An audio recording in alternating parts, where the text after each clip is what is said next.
Welcome to the Man Cave Podcast. This is your escape for real, unscripted conversations about sports, hobbies, life, and storytelling.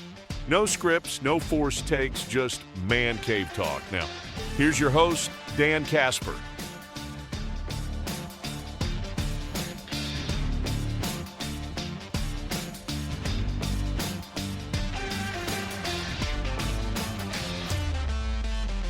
We're going to kick off our early little Inside the Hobby chats here with Tyler from Slab Factory, who's joining me in studio again this morning. Good morning, sir. How are you? I'm doing fine. How are you? Not too bad, man. Not too bad. So, roads okay coming in or a little dicey? I mean, it was a little rough. Yeah. I live out past Lowe's Creek Road, so not super plowed. But, right. Yeah. So, well, hopefully that's the last of it, right? Yeah, I'm hoping so. Man. You getting ready for? Are you a baseball kind of guy too? Getting ready for the season? Yeah. I actually brought, because I know that you're a Sal guy. I brought a card. He's the GOAT, man. We'll kick it off with something that we have in shop. Wow. A pretty fun Sal Frelick card. Yeah. No, I love Sal. Sal's one of my favorites. Yep. I'm a big Churio guy. I think I talked about that last time. Yep. I was watching the World Baseball Classic last night. Mm-hmm. So much joy from the Venezuelan players. Mm-hmm. I did enjoy that. I know that, got to be rooting for the U.S., but Venezuela was fun. You could tell, when you could tell players buy in for games like that or tournaments like that, you could tell, because we could tell as fans, right? Yeah. If whether those players, and to see that, that meant a lot for them, and that got me hooked too. Yeah, to absolutely. See that. The intro to with them both walking on the field I was like, oh, this is going to be on now. It's like a heavyweight fight. And that was awesome. awesome. It lived up to it. It was very cool. Yeah, definitely. Very cool. But yes, I am a baseball guy, and we do stock up for the seasons. Okay. We have a lot of baseball right now, and we do that with every sport. Okay. So. Yeah. So have you been kind of is it the new tops? Are they the big ones? It's got the Hank Aaron on the cover and such? Yeah. Yep. So new tops. Top Series 1 is a little bit older now, and then you've got Bowman's Best as a recent release that they have as well. We've got that kind of stuff in shop, but the next big product out of Topps is actually basketball. I believe Bowman is their first collegiate and pro combination product that's coming out soon. Yeah. So that's I think that's the next big Topps release. I might misspeak because there might be a baseball product that sneaks in there, but yeah. Mm-hmm. Awesome. So, because we only got a couple minutes, so I really want to dive into it coming up in the next hour and such. But kind of going back, so I was actually going to ask this a little bit later on. Do you kind of stock up when it's those seasons and such? Yeah. So, basketball kind of dwindling down a little bit, or with March Madness, does it kind of pique a little bit of interest? You'll see that aspect? If you have collegiate guys, then you'll see those guys sell. Okay. Collegiate products don't sell quite as well in markets that are big pro markets. If we have Badger stuff, we'll sell it for sure. But honestly, it's really more about the pro markets. Right. Basketball's dwindling, but anybody who's going into the playoffs, I mean, Con Knipple is going crazy right now. Yeah. His market is great, and he's going to be in the playoffs, at least in the play-in. Mm-hmm. Guys who are going to be in the playoffs, those will pick up, but otherwise the rest of it, it certainly slows down. But people are buying Jordan and Kobe and all those guys like crazy right now. Really? So, is there a reason for Kobe or Jordan? Is it just... we can definitely dive into it after the top because it's a long story, but the high-end market is kind of going a little bit nuts. Okay. So Interesting. it's certainly a good topic of conversation. Yeah. Shohei is going crazy too. Okay. Yeah, I mean the Judge and is it the Aaron Judge and Shohei card that I've been seeing? That autographing the dual logo man. Yeah. So pretty crazy. All right, we'll hit that up coming up here because we just got 2 minutes left to the top of the hour. So, are you open if anybody's got a question? Send it on over. Absolutely, please. Right. Yeah. I know Paul has been waiting for this segment. So, Paul, big card collector guy. If you got any questions, send them on over. Anybody else, text them on over or hit us up on YouTube. All right, 715-830-1912. Also, you got your bracket in yet? I have my bracket in. I never feel good about my bracket, and I'm always right. So there we go. Yeah, about being feeling bad about it. Oh, okay. Yeah. No, I'm never right about my picks. No. Who do you got? I do have Duke. It's no fun. but I have Duke. They look pretty overwhelming. Best defense in the country, one of the best offenses in the country.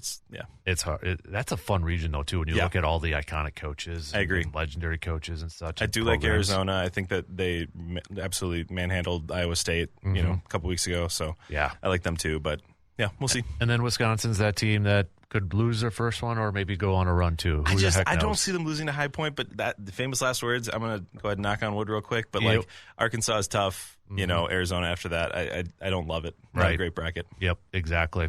All right, shot clock's going to cut us off here, so we've got some quick news updates, but we got plenty more with Tyler coming up here for a little some inside the hobby chats, card chat, such. So if you do have a question, send it on over. All right. We continue our conversation with Tyler from Slab Factory, talking some cards and such. And before we kind of get into it, Tyler, last time was gracious enough to donate a card for a giveaway. And it went on fire. A lot of people chiming in and wanting to get that card. So he has dropped off another one. It is an A.J. Hawk patch rookie card right there. So we did a trivia question for the James Starks one. It was, which college did he go to?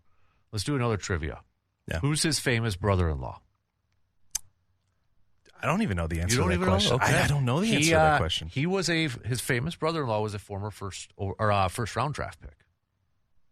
So, all right. Text over the answers. I'll tell you off. I was going to say you're going to have to tell me after the fact. I will. So if you know that answer, text it on over, 715-830-1912. So, Paul, we were talking a little bit about, kind of grading and such, and we were talking off air. I said, well, my kid's now been asking about, grading and such, and I'm not too familiar. I know a little bit about it in the process and such, but Paul actually has a question too. And he said, a question for Tyler: how do you feel about the cost of grading? Which companies give the best value for the buck? I have 100 cards at PSA right now. Yeah, you're looking at a nice impending credit card charge with 100 cards at PSA. What do I think? So, first of all, just, kind of taking a step back, grading is, you're grading for one of two reasons. You're grading because you want the card in a slab, or and whether that's for your personal collection or because you just would rather protect it that way. The other reason would be to increase the value of the card by getting a good grade. Good grade is relative because if it's like a vintage card, a PSA 7, PSA 8, might be a great grade for that card. If it's a modern card, though, you might be breaking even if it comes back an 8 or a 9. And if it's a 10, that's where the value increase comes in. Gotcha. Right? So you have to evaluate your cards really closely when deciding whether or not you're going to send them in for grading. Look at sales of, what's my worst case? Is my worst case that I spend $30 and the card is worth exactly the same when it comes back? Or, is my worst case that, it is, or is it so clean that it's got that upside to be a PSA 10 and maybe double or triple the value depending on what the card is. So, that's step one. Cost of grading is, PSA did recently raise their costs. I understand it from the standpoint of they were pretty backed up. When you're backed up, and you're getting overwhelming volume of cards to get graded, I understand raising the cost, that you're deterring some of the low-end grading, right? If it's only, excuse me, they used to, run specials and stuff, and if it's only $18 a card, then you're going to have people sending in a lot of lower-end stuff. Right. Which is not a bad thing. It's nice. I mean, but if they're getting overwhelmed with, and they don't have enough graders for the amount of grading that's happening, then I understand raising the price. So, PSA did recently raise prices. And then, the other part of the question is probably, what do I think of the cost of grading when it comes to upcharges? So PSA, and again, this is the main grading company throughout the hobby. It is, they have a pretty decent monopoly on grading. And they upcharge based on value of card. So not to get too deep in the weeds, but if you send in a card at their bottom grading level, which covers up to $500 value cards. Okay. If it's a 10 and in that 10, it's actually worth $1,200, they will charge you more than that initial grading cost that, you submitted at. Okay. They end up charging you, I believe it's $60 for the next tier up from like $25. And then like so on and so forth. It goes up and up to the point that like if you're grading something and it's worth $10,000, you're getting a $400, $500 upcharge on your grading. Mm-hmm. A lot of people don't like that, right? Which makes sense. It's a little bit PSA knowing that they dominate the market, so it's a little bit almost predatory on the collector. But I also think that it's their way of, again, limiting volume because they are just taking in too many cards to grade. Some people say expand your operation, have more graders, but this is how PSA is, really raking money in. Right. Yeah. These other grading companies do not do upcharges. Okay. Beckett and SGC and CGC, they do not do upcharges. So that's something to consider when looking at your grading. So with PSA, if let's say you get a card, let's say it's the same exact card, same grade from PSA and SGC, does the PSA one tend to be worth more than because it's from PSA? Yeah, and that's why people still send into PSA more than anywhere else. Okay. Even with those upcharges, even with, they are king in resale value. There are companies out there for both sports and for TCG that compete, but they do not measure up in terms of the resale value of said 10, right? Mm-hmm. There's also we could do this for hours because like the other thing too is like there's AI grading companies. Tag Grading is really more of a TCG grading company, but they do grade sports. It doesn't add like much value at all in sports, but it adds some value in Pokemon. But it is an AI grading company, and they show you with full transparency how they got the grade that they got, which is really cool to see, right? Yeah. PSA does not give you that information. They don't tell you why your card got a 7, why your card got an 8. But then, and that's also PSA is human error. You might send in a card one time and get an 8, crack the slab, send it in again and get a 10 the next time. You don't know if you're going to catch a grader on a bad day. You don't know what's going to happen. So, like, it is a bit of a random sort of situation. There's human error involved. There's human ego involved. Right. So, but PSA is king as far as the resale value is concerned. Is it better? I don't know if this was something I heard a while ago to like send it in bulk instead of just like one at a time. Is there a difference in pricing, or is that? Well, if you grade with we take shop submissions. Okay. So if you as someone in the community wants to grade a card, but you're like, I don't even know where to start because you have to get a membership with PSA, or you have to have an account, and then when you send it, you're paying for the insurance and shipping on top of you also have to meet submission minimums. If certain companies, you have to pay a certain amount more because you're not sending in 20 cards. If you submit with the shop, we are what you would normally pay, I believe, is $24.99. With the shop, you're paying $29.99. That's covering your insurance and shipping costs in addition.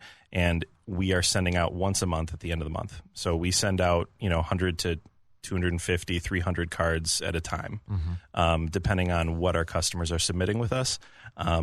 Shop's not really making much on that. It's really more of like a service to the customer because, we want people to, work with us. And, so we, when those cards are going out for grading, you don't have to submit 20 at a time. You can pop in, drop a card off. 2 weeks later, you can pop in, drop 2 cards off. Like we have a sheet that you fill out. We reach out when it's back from grading. So that would be, what I would say. If you're doing it on your own, you might have to meet some submission minimums. Gotcha. So yeah, like for me, like if Hudson had one, it'd just go over to you guys and be like, here you go. This is what Hudson wants graded. And then we'd reach out and let you know. Yeah. Oh, that's really easy then. So. Yeah, I mean, and it's funny too, because it does take a while usually. PSA is pretty backed up. It's like 3-4 month wait. So like when you submit with PSA and it takes that long, we do have our customers kind of going like, hey, where's my card? But, we don't have any control over that, obviously. We just reach out when they're back. When did because I remember when I was a kid, grading and such wasn't that big of a deal. When did that really kind of skyrocket? It's a good question. I mean, like before I got back into it, there was some certainly some more grading going on, but it got really backed up during COVID. Just like a lot of the hobby stuff, it really popped off. I remember sending cards for the first time back in 2020 or 2021 in for grading, and it took 6 months to get back because they didn't have the infrastructure. They weren't ready for the volume that was coming. Right. So yeah, I mean, it really started big during COVID, and then after that, it did kind of tail off a little bit. A couple of grading companies came and went, in terms of like it being kind of a niche grading company. Really, the kings in the space are PSA, and then a tier below that, you've got your CGC Beckett, and you could argue SGC in there as well, and they all kind of serve different purposes. To be clear, we send in with PSA and CGC. We'll also, if like you have a special case, we might be able to send in with SGC or Beckett, but we don't really offer that much. But like all of these serve different purposes. CGC is more of a TCG value bump rather than like if you send your sports card into CGC. And same with something like tag grading. But then like if you're looking at SGC, where the best value bump is like vintage baseball or vintage sports in general. For some reason, SGC vintage sells pretty well. Okay. Because not to interrupt, because I'll just tell you right now, because I wanted, last time I talked to you, I was like, I want that card, like just a card that is my, go-to. And I finally pulled the trigger. I'm a big Don Hudson fan. So I purchased a 1955 Don Hudson Topps. Yep. And hearing you talk about that, SGC was the graded on there. So I'm like, okay, now that you just said that with the vintage, I'm like, okay, that makes it a lot more sense. Like, why wasn't that one PSA? But okay, that just kind of connects it a little bit. So. And it's hard to say why with some of these, but it's just what people have gotten used to. SGC with vintage, and then like PSA and BGS both have sports and TCG. Cachet, so to speak. They both they work for both, and